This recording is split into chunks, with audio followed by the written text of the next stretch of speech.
আজ আমি এখানে বলতে এসেছি সংযুক্ত আরব আমিরাতে আটক ২৬ জন প্রবাসী বাংলাদেশি পরিবারের পক্ষ থেকে। শহীদুল আলম, মনসুর আহমেদ, নূর হাসান, এরা কেবল কয়েকটি নাম নয়, এরা প্রতিটি একটি পরিবারের স্বপ্ন, ভালোবাসা এবং জীবনের অবলম্বন। তাদের কষ্টের গল্পগুলো কোনো পরিসংখ্যান দিয়ে বা এই ২৬টি সংখ্যার মাধ্যমে মূল্যায়ন করা যায় না। গত বছরের জুলাই মাসে বাংলাদেশের গণ আন্দোলনের এই সময় ২৬ জন প্রবাসী সংহতি প্রকাশ করে সংযুক্ত আরব আমিরাতে শান্তিপূর্ণভাবে একটি বিক্ষোভ কর্মসূচিতে অংশগ্রহণ করেন। তাদের বিরুদ্ধে কোনো সুনির্দিষ্ট অপরাধের অভিযোগ নেই কোনো বৈধ বিচারিক প্রক্রিয়া। তবু গত ৮-৯ মাস ধরে তারা বন্দিশালায় আটক রয়েছেন। আমরা গভীর উদ্বেগের সাথে জানাচ্ছি, প্রাপ্ত অভিযোগ অনুযায়ী তাদের বিরুদ্ধে এই পদক্ষেপ নেওয়া হয়েছে মূলত বাংলাদেশের দূতাবাস থেকে সংযুক্ত আরব আমিরাতের কর্তৃপক্ষকে সরবরাহকৃত তথ্যের ভিত্তিতে।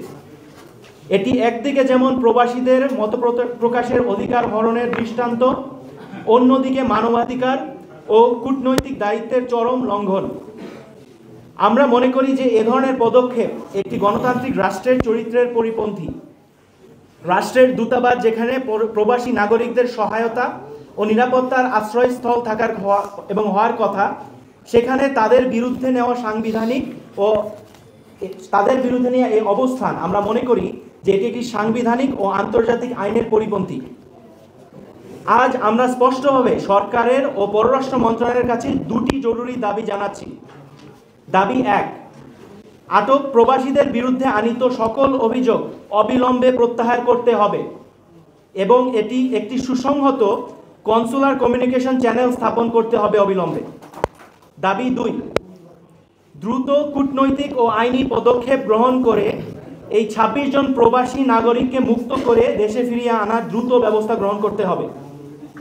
এই ২৬ জন প্রবাসী বন্দী থাকার ফলে তাদের পরিবার বাংলাদেশের চরম মানবিক সংকটে পড়েছে। পরিবারগুলোর মারাত্মক আর্থিক সমস্যায় ভুগছে, সন্তানেরা পড়াশোনা ও ভবিষ্যৎ নিয়ে অনিশ্চয়তায় পড়েছে এবং পরিবারগুলো প্রতিনিয়ত মানসিক চাপ ও হতাশায় ভুগছে। তাদের একমাত্র অপরাধ ছিল দেশের গণতান্ত্রিক আন্দোলনের প্রতি তাদের ভালোবাসা ও সমর্থন। আজ আমরা বাংলাদেশের প্রতিটি মানুষের কাছ থেকে এই বার্তাটি আমাদের জনগণ এবং রাষ্ট্রীয় কর্তৃপক্ষের কাছে পৌঁছে দিতে চাই। এই ২৬ জন মানুষ কেবল নাম নয়, তারা প্রত্যেকে কোনো না কোনো পরিবারের শেষ আশ্রয়, জীবনের চালিকা শক্তি।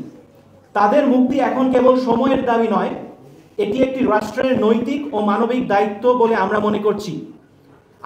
আমরা আজকের এই সংবাদ সম্মেলন থেকে প্রধান উপদেষ্টার দৃষ্টি আকর্ষণ করছি, আপনি দ্রুত ব্যবস্থা নিয়ে এই ২৬ জন প্রবাসী এবং এর বাইরেও আরও যত প্রবাসী রয়েছেন সবাইকে স্বাভাবিক জীবনে ফিরে আসার সুযোগ দিন।